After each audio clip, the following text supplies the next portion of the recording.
President Trump has launched a blistering attack on the journalist who revealed that he was added to a group chat of US officials who were sharing plans for bombing Houthi rebels in Yemen.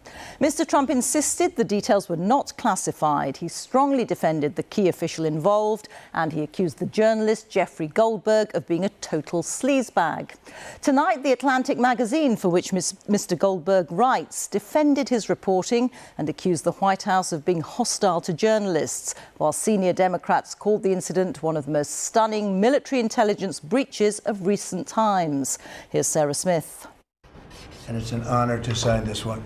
Donald Trump would rather talk about the latest executive orders he's signing or the new ambassadors he's appointed. But the looming questions are all about that shocking security breach. The excuse? No information that was strictly classified was shared on the group chat. There was no classified information, as I understand it. They used a app, if you want to call it an app. But sometimes somebody can get onto those things. That's one of the prices you pay when you're not sitting in the situation room with no phones on, which is always the best, frankly. Another tactic is disparaging the journalist who was invited to join the group chat and read the messages about an ongoing military action. There's a lot of journalists in this city who have made big names for themselves, making up lies about this president, whether it's the Russia hoax or making up lies about Gold Star families. And this one in particular, I've never met, don't know, never communicated with, and we are looking into and reviewing how the heck he got into this room. President Trump's top national security team, often right beside him on the Oval Office sofa, were all on the group chat. Vice President J.D. Vance, Defence Secretary Pete Hegseth and the National Security Advisor Mike Waltz. The messages revealed Mr. Vance was highly sceptical about taking military action to defend shipping in the Suez Canal, as fewer American ships use it than European ones. He posted one message saying to Pete Hegseth, "If you think we should do it, let's go. I just hate bailing Europe out again." Mr. Hegseth replied, "I fully share your loathing of European freeloading. It's pathetic." Hours before the American strikes on Houthi targets in Yemen, the Defence Secretary shared highly sensitive information, including details of the targets, the weapons to be used and the strike sequencing. The group was told the mission had been a success and these messages started flowing in. John Ratcliffe, the head of the CIA, said a good start. Mike Waltz added some emojis. Marco Rubio, the Secretary of State, said, "Good job, Pete and your team." And Mike Waltz said the team in Mar-a-Lago did a great job as well.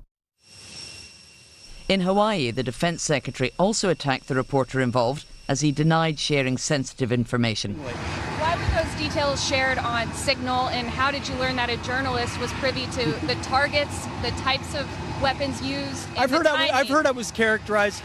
Nobody was texting war plans, and that's all I have to say about that. Thank you.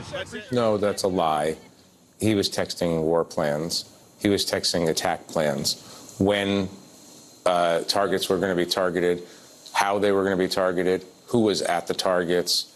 Jeffrey Goldberg, the journalist invited into the group chat, didn't publish details of war plans, but he insists he did see them. Facing some very tough questions today, some of the Trump administration officials who were part of that group chat. Director Ratcliffe, this was a huge mistake, correct? No. This is utterly unprofessional. There's been no apology. There has been no recognition of the gravity of this error. President Trump watched the Yemeni strikes happen just over a week ago from Florida.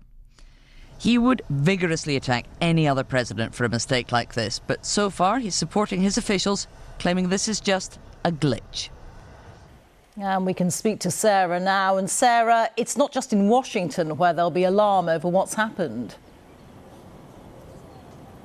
No, absolutely not. Think of all of the allies who share information and intelligence with the United States. They have learned that highly sensitive information, whether or not it's classified, is sent around in messaging groups amongst these officials, really casually discussing what may and may not happen. Even if they hadn't inadvertently invited a journalist to join this group, it's still not the way that you think that these kind of national security conversations would be conducted. And you've got the things that both the Vice President President and the Defence Secretary were saying about Europe, about it being freeloading and pathetic. Well, Donald Trump was asked about that today as well. And he doubled down on that, saying he quite agreed with his officials that the European Union has been taking America for a ride, that America's been paying far too much money. And that sentiment is one that's shared across the administration. So none of this looks very good for the allies with whom America has to share this information.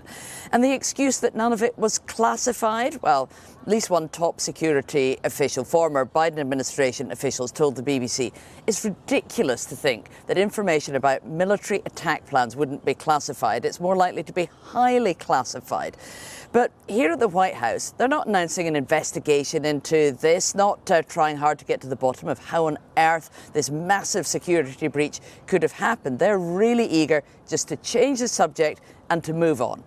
So they have just announced that the Vice President is going to travel to Greenland at the end of this week. And of course, you won't have forgotten that Donald Trump says he wants to take over Greenland. It's a very controversial proposal. So this is a rather provocative trip from the Vice President to go to that territory, almost certainly designed to distract us from this huge security breach here. But of course, if it doesn't work, if these denials aren't effective, Donald Trump may very well just change his mind and decide that he is going to sack one of his officials if that's the way to put the end to hostile headlines. That's the way things tend to operate here at the White House. Sarah, thank you very much. Sarah Smith reporting there.